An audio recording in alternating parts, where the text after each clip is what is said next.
delighted to have as a special guest on This Week in Virginia, Delegate Jackie Glass, who represents a portion of the city of Norfolk. Delegate Glass has a degree from Southern Illinois University in workforce education, training, and development. Part of your background also, Delegate Glass, is 11 years in the Navy and quite a time of service, both in Operation Enduring Freedom and Operation Iraqi Freedom, being deployed in both of those. So I will start with almost the obvious question. With all that you're doing in the community, what made you decide to run for the House of Delegates? I literally just answered this question with the constituent that I was speaking to today. And I'll tell you, I never thought that I would be operating at this level. I really do enjoy kind of having my feet on the ground in the community. So when the seat became open, I had actually come off of a city council race. And I thought, I don't know that I could do this. And it really took kind of my home-based infrastructure saying to me, like, Jackie, you know who you say you are for the community, and like, you show up. So you've got a responsibility here. Either you run or you find somebody to run, because that's it, right? When we need leadership, we find it. So I went looking, David. I went looking for someone to run. And every time I spoke with someone, they said, Jack, hey, I think this is what the fates had in line for you. And so for me, it was positive peer pressure. It was people, and I genuinely love policy, kind of in a nerdy kind of way. But also, I think I'm a little naive, and I believe that things can always change for the better. So that's why I ran. It was a lot of positive peer pressure and really considering the body of work that we had done in the community prior to this, and saying, maybe this was the step, maybe it wasn't the other opportunities. It's been a great decision, I think, ever since. Well, it has been you jumped right in the election, and then the session started, and I'm sure you came in with quite a few expectations. What would you think was your biggest surprise during the session? So one thing I learned right before session, because you're right, it was 12 hours. I got elected at 8:00 on a Tuesday night and had to be in Richmond at 9:00 on a Wednesday morning. But in between that time of just coming up to this, I did not know how much, and it's weird that we're just coming off the budget session. I didn't know how much the budget trumped policy, how it rules all things. And I remember talking to another legislator, and they said, hey, if the budget says Pizza Hut can't be open on Sunday, then it can't be open on Sunday, even if we hadn't written it into law. And I remember that just being kind of a real eye-opening thing for me of looking at how I approach things in the future, and that particular session of just understanding the nature of what it all boils down to when we're up there. That was probably the most shocking, I think, David, or surprising. Well, I don't think I learned it the first year that I was here around the Capitol, but when I learned it, I said, some of my clients were saying, oh, but that's in the code. I said, but it didn't get funded in the budget. It's not in the budget. So I'm sorry, it did not happen. And that's what people often talk about, policy being written in the budget rather than just the numbers. And if I might go to the fact that just you were back in Richmond dealing with the budget, and there was one particular bill that you took the floor and had a really passionate statement that you were making pertaining to veterans and some of your, believe your concerns. Is that something that you could describe for our viewers, what was done in the conference and some of your concerns? Yeah, so conferencing is not necessarily an easy thing to do unless it's an easy thing to do. And if it's a conference that we're having this late in the game, it's tough work. And the bill that came forward, I believe, was House Bill 1128, was regarding tax reduction for retired military. We're one of, 12 states that actually tax military retirement. I think there's 26 that don't do it at all. But we're trying to be on the path of being one of 13 that reduce those taxes.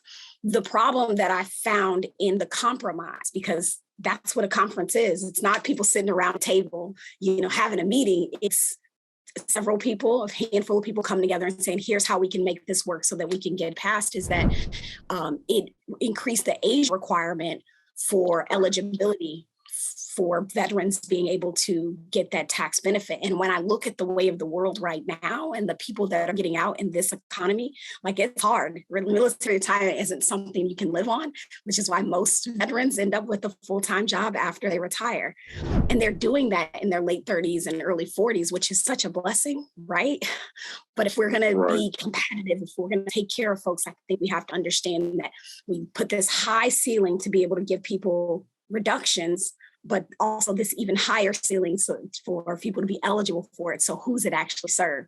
And it's not the bulk of the veteran population. I just felt like that needed to be said, that if we're going to do this, then we should do it in a way that improves the quality of life of the people we're saying taken care of, and not just take a win because it was an opportunity. So yeah, I'm passionate about it. As a veteran myself, I'm not retired, but I could see how, as an enlisted person or a junior officer, oftentimes our services are discounted against those who make it to higher ranks. And this was just another means of, I feel like it was kind of a slap, but hopefully we'll come to another compromise. We'll wait and see what the governor's recommendations are. That's right, because people need to realize that the budget is not yet finished. It'll be before the governor, and the governor can offer amendments and can offer vetoes in different sections. And a veteran-friendly state, what's the reason to wait until you're 50-something when you may be retiring in your early 40s? And so you've got a good point that I'm sure that you'll be making. What about some of the legislation that you introduced? Tell us about one or more of those bills. Yeah, David, when we got there on Wednesday, we had till Friday to get in 5 pieces of legislation. Yes. So I did have some things, in mind. One bill that I'm really pleased with that made it through the language isn't quite where I'd like it to be, was a bill to add into the language for police departments being able to use their forfeited assets for community development. And that one came straight from a guy off the streets. One of my staff members was at this corner store across the street from one of our local high schools here. And guy said, "Hey, how come you can't use some of that drug money to do good in the community?" And we said, we agree. How come you can't do that? And found out from DCGS that that's something police departments often ask. Can we use this forfeited asset money to promote goodwill within the community? And so we just put it into code. Granted, there's a whole another issue with forfeited assets that we have, but at the very minimum, we gave them the language to be able to do some community work. Another bill was to make it so that law enforcement couldn't falsify documentation. That came straight from the newspaper. This is what happens when you have good outlets and folks doing their due diligence around the things they feel like we need to know. That bill was simply saying, hey, the police have a bandwidth of things that they can sort of bend the truth. They can go to the one person in the room and say, hey, your buddy's in there confessing. You better fess up, even if it's not happening. But I just don't think that we should, degrade the confidence in the Department of Forensic Science by forging documents to say we have fake DNA and things like that. That's something that made it all the way to the court. So that bill in particular did not make it. But the plus side, David, is that I think everyone I talked to, whether it was law enforcement, sheriffs, everyday people, everyone agreed that that was a line that needs to be drawn in the sand. Just couldn't agree on who draws that line. So we've got some work to do over the next coming months to really figure out who actually draws this line, because it does need to be drawn. Some housing development bills. We did get a bill through to allow folks that have a family member or loved one that is incapacitated to understand and be able to know the process to be a guardian or a conservator, which is, you think this is just common sense, but the notices that they were putting out were only able to be sent first class mail. And we know people move. So we opened that up to being able to fax it, email it, those notices, and actually change the language in the notice to say, hey, you have the right to be a part of this process, and also select someone as a part of this process, because folks were getting that news that their loved one or family member needed a guardian and felt as if they had no say in the process or could not themselves become. So those I'm really proud. I'm really proud of that, the work that we put in on those bills, and a housing authority bill, which we're still working on, how we fund housing authorities and taking those sorts of things serious. But that's what I was able to put in this session. And I think lastly, it was treating minors of sex trafficking as minors.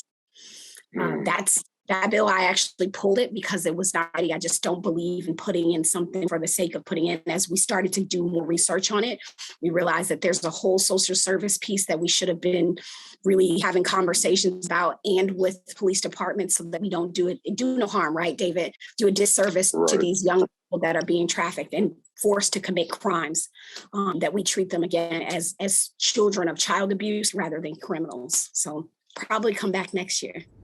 Yes. Well, I think you, in addition to talking about the bills, you made some great points that most bills, a slight majority of bills, don't make it the first time. And it takes, as a citizen legislature here for a short time, it's difficult to get a bill through that has making some major changements in the law. So it's good to hear you say you're working on those bills and those subjects for the next year. Now, you have on your website, I found it interesting that you have something called Citizen University.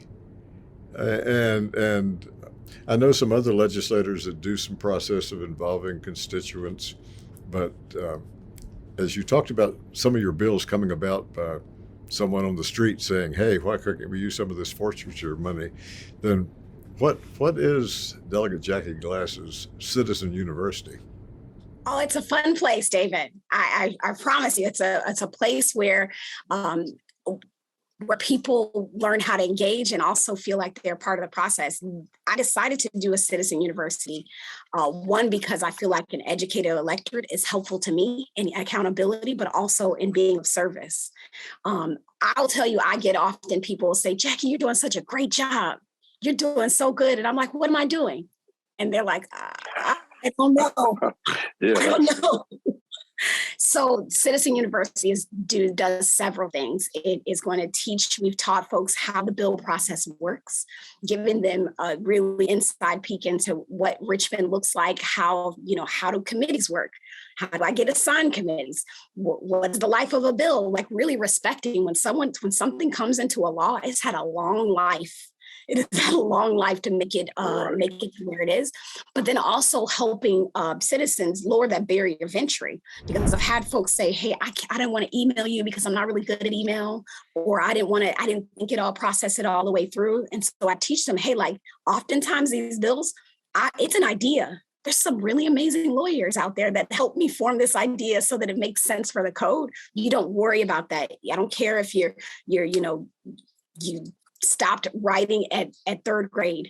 I don't care if you only read at an 8th grade level, like you can engage in this process. So for me, as foundationally, our job, or what we built this office was to educate, advocate, celebrate, and legislate. I know that I can't do that last part well without doing those first three amazingly. And so foundationally, Citizen U is an invitation to build our capacity to work in our community. Say those three again. What were those three? Educate, advocate, celebrate, and legislate. 4. Yes. Thank you. I'm sure that you got the word out in the district and people know how to be a part of that Citizen University. And is it predominantly for people in your districts? Well, let me ask you this. As everyone who pays much attention at all knows, district lines are changing. So the district numbers are changing. Your district is going to be a little different than it was when you first were elected. How are you serving the ones who elected you, and also looking ahead and saying, here's going to be my new constituents? How's that working out? Yeah, that's a delicate balance, David. It is the way I put it to constituents, because I've been asked, and people said, I don't want to put you on the spot, but I just want to know. Or I've gotten emails that say, I'm not in your district, but I will be. We are in the business of service. So part of that is, if a person is currently not in my district, I will do a warm handoff, but always keep ourselves open to being helpful. I was elected by this residents. This is their seat of the House of Delegates, 89th district. So I have a responsibility to make sure that they are taken care of, but I recognize people are people. So this is a customer service job.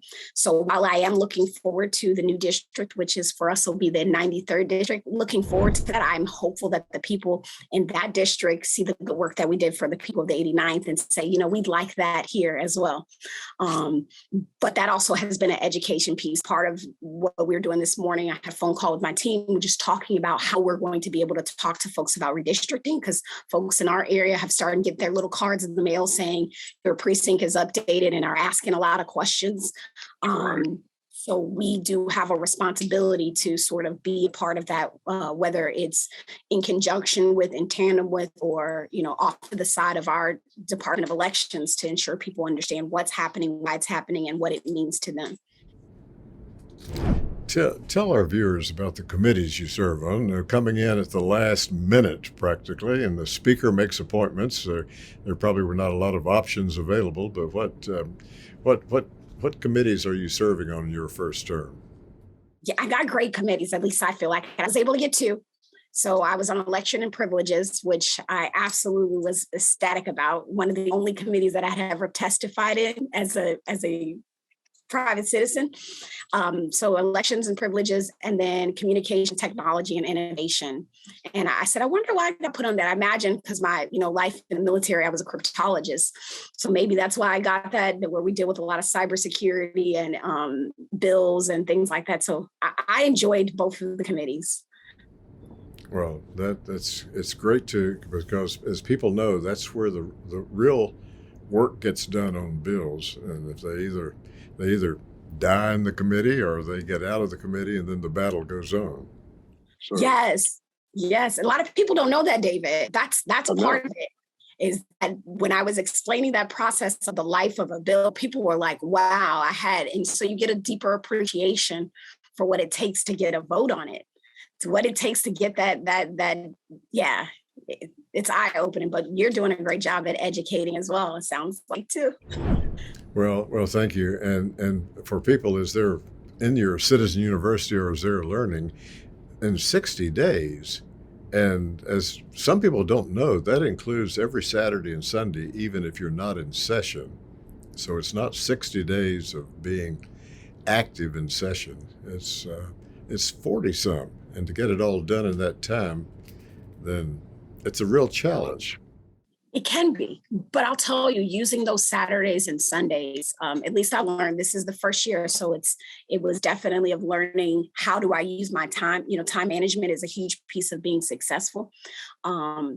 Is that those Saturdays sometimes are often really important to connecting people, connecting back at home, but also advocating for the things the bills that mattered most. You got to make those phone calls and say, hey, please, this is really important to me. I don't want this bill. I've had to straight say to, hey, I don't want you to kill this.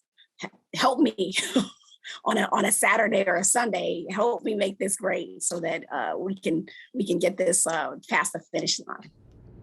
Let me ask you a question that our summer intern, who's a senior at JMU, wrote some questions for me, and she said, I'd like to know what Delegate Glass says about this. She said, and here's her question: what can Virginia do to encourage women, especially women of color, to get involved in civic organizations, community events, and the Virginia legislature? What can be done? And I'm sure you're doing it, so what do you do? Well, part of it is being present. Like, it genuinely is. I've gone to fourth grade classrooms where I got a letter from a student that says, he said, you're the nicest Black lady I've ever met, and the first one delegate that I've ever met. And I was like, it's, wow. And it's a lot of talk about, and I don't think it's surprising, but a lot of questions around women with the kids. And I call myself the laced up legislator. So I wear my sneakers all the time.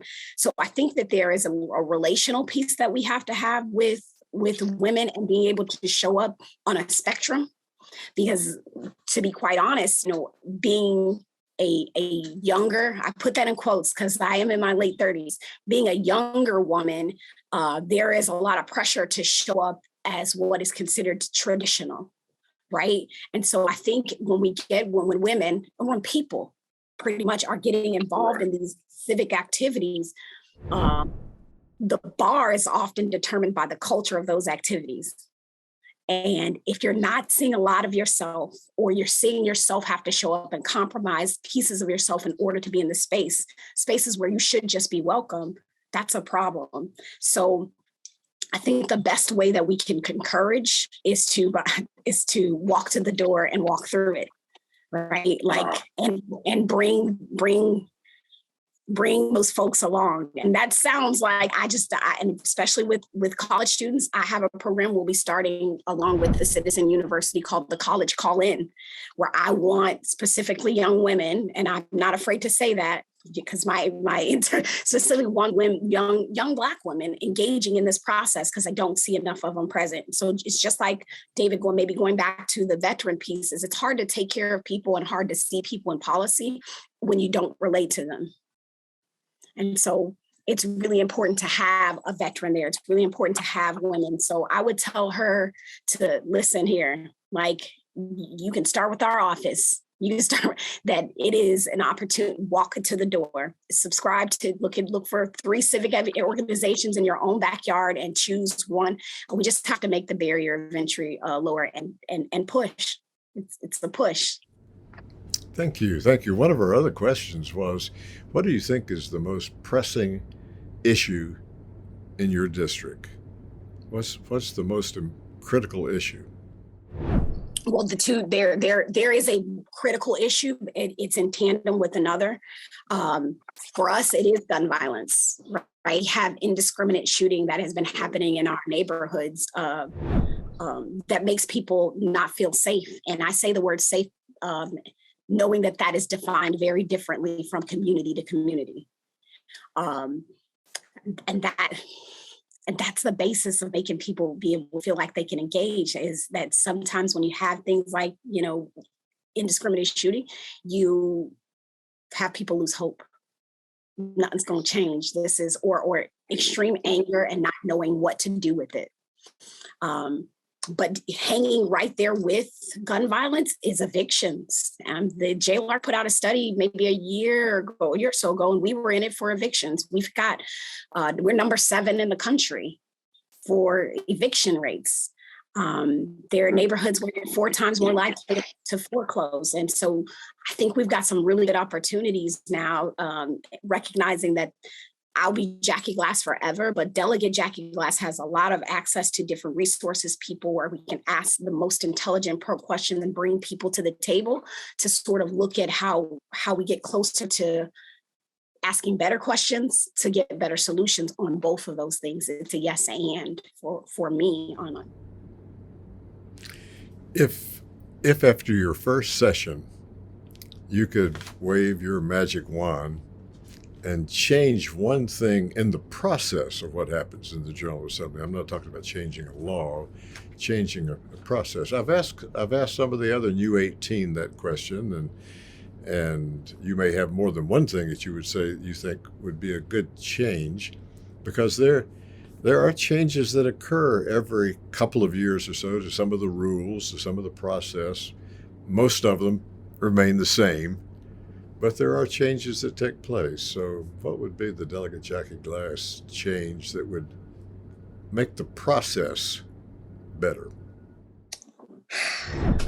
That's a good question, David. I hadn't done my principle for the day. Recap. Process-wise, I don't want to... because there's some really great things. I guess what I would say is when you're sort of marching a bill over to the other side, to the Senate side. I think they're a little bit technologically behind. I thought that everyone would be like on the same systems where you could see things like being able to track like my bills when they go to the other side is very difficult because they don't have the same technology as we do. That's something that I think I would change, but that's not process. That's a good question. Ooh, I look at, you know what I'm thinking, David? I'm like, what would Michelle Maldonado say? That's what she's got the right temperament and reflection. What would she say at this moment? Process maybe for me would just be and no harm intended is like, proper, nothing or anyone really kind of prepares you for this, to even being able to understand the process. And maybe as a freshman, I missed it. I did being elected a little bit late. The onboarding piece I missed a lot of. So I wish that in the event that there was a special election, that there was a different way to deal with folks like me, I know that's kind of a corny answer. I feel like it's kind of corny, but that's what I'm gonna go with for 5,000. Well, I think your answer was fine, and maybe my question was corny, but that was a good answer. And I tell you, Delegate Glass, I go way back to being around the Capitol, and I can remember when they first got computers in the two chambers. One chamber got Mac, the other got PC, and that was before currently that those two systems can communicate with each other, but right from the beginning. So it is the House and it is the Senate. And they are different and continue to be different in any number of ways. So that can really be a challenge for not just a newcomer to the General Assembly, but a challenge to a citizen in trying to understand. Yes, it would be. I will tell you my own answer to something that has been productive, and I hope will continue. As a result of the pandemic, citizens can testify virtually, and they've continued that in both chambers. And I hope, for the sake of citizens in Norfolk and the Eastern Shore and Lee County and Fairfax and everywhere, that they will continue, both chambers will continue that, because it's hard to drive to Richmond and wait, and then the bill doesn't come up that day, and then so you didn't get a chance to testify. And so if you can do it, I'm sure they'll be learning that process in the Citizen University, where they can be connected right from their own home or their own office or wherever they are. Delegate Jackie Glass, it has been a real privilege to talk with you, and we'll be following what you're doing. And as the father of two daughters and the grandfather of a daughter, glad to see more women serving in the General Assembly. And isn't it a beautiful thing? It is. Oh, there was times when it was single digits, and that has significantly changed. So thank you so very much, and I look forward to being in touch with you and seeing you when you get back in Richmond sometime in the month of June to deal with the final June 17th. Manage of the budget. So you think it'll be the 17th? That's what you're hearing. We've been told, mark our calendars for June 17th. So yeah, okay. I can stand corrected, because that's how life is. But yeah. 17th. Well, thank you for announcing that too, and thank you very much. And you have a good day. Thank you. You make it a great day.